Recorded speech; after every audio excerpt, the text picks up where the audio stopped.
Juste deux, trois petits éléments d'introduction, bien sûr. La première chose, c'est que la SNCF, SNCF, en tout cas le groupe que je représente ici, est en train de faire un petit virage stratégique, on y reviendra tout à l'heure, qui est de se préoccuper des mobilités de bout en bout et de l'ensemble des mobilités, pas seulement du transport ferroviaire de gare à gare. Donc ça, c'est un choix essentiel qui a été fait en début d'année et qui a des conséquences, évidemment, sur l'articulation des modes entre eux et sur la façon, je dirais, d'optimiser les offres par rapport aux demandes des territoires. Deuxième chose, par contre, qui se trouve sur la diapo, c'est qu'évidemment, on ne peut pas négliger deux phénomènes majeurs, qui est premièrement la perception de nouveaux usages, la croissance en tout cas de nouveaux usages.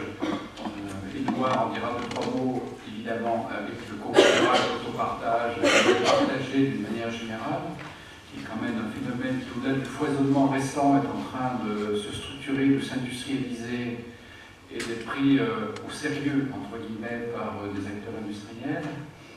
Et puis, la deuxième chose qui est extrêmement liée, ceci permettant cela, c'est l'explosion des technologies de l'information, et notamment le phénomène des réseaux sociaux, des smartphones, qui permettent de rapprocher en temps réel, évidemment, l'offre et la demande. Donc, ce sont ces deux phénomènes-là qui ont amené un repositionnement stratégique, a priori, qui répond aux demandes des territoires. La troisième chose, ça ne nous a pas échappé, c'est pas non plus sur la diapo, mais c'est dans le fond de décor. Les finances publiques sont tendues, ça n'a échappé à personne. Et il est clair qu'il convient d'articuler les offres de mobilité au regard de demandes qui sont spécifiques au territoire. Et donc une analyse de la pertinence des demandes est évidemment nécessaire en amont de la précision des offres de transport. Et c'est à ce moment-là qu'on peut articuler des offres multimodales pertinentes, cohérentes et économiquement viables pour les collectivités qui les subventionnent.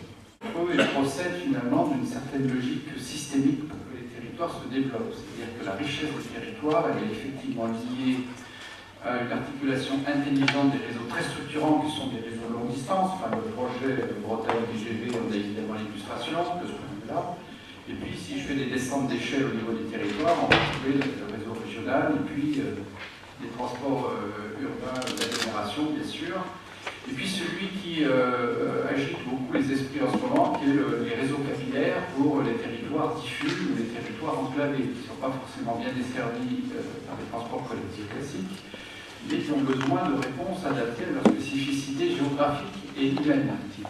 C'est là, évidemment, qu'on va trouver toute la pertinence des usages partagés, du covoiturage, des taxis collectifs, de l'autopartage, quelle que soit la modalité sur laquelle on reviendra tout à l'heure.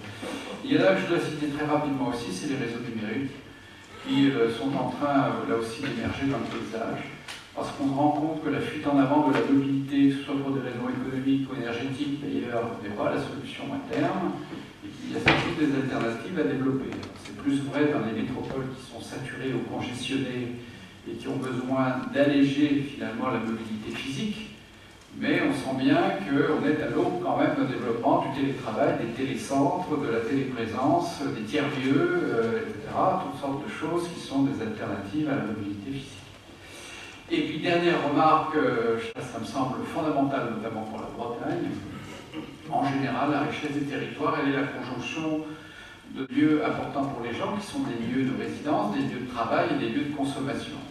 Et il est clair qu'un territoire comme la Bretagne est assez emblématique parce qu'il a un équilibre entre sa production de richesse classique qui s'exprime en PIB par habitant, mais en même temps, il bénéficie d'une économie résidentielle parce que c'est un lieu de tourisme et qui a besoin pour ce faire effectivement de liaison type TGV ou type TER d'ailleurs. Et puis enfin, c'est un lieu de présentiel où un certain nombre de retraités viennent quelque part profiter des bienfaits de la Bretagne. Et c'est la conjonction des trois, et on assiste de plus en plus à une dissociation de ces lieux. Et le problème de la mobilité, c'est de rendre possible cette dissociation des lieux qui est souhaitée par une partie croissante de la population.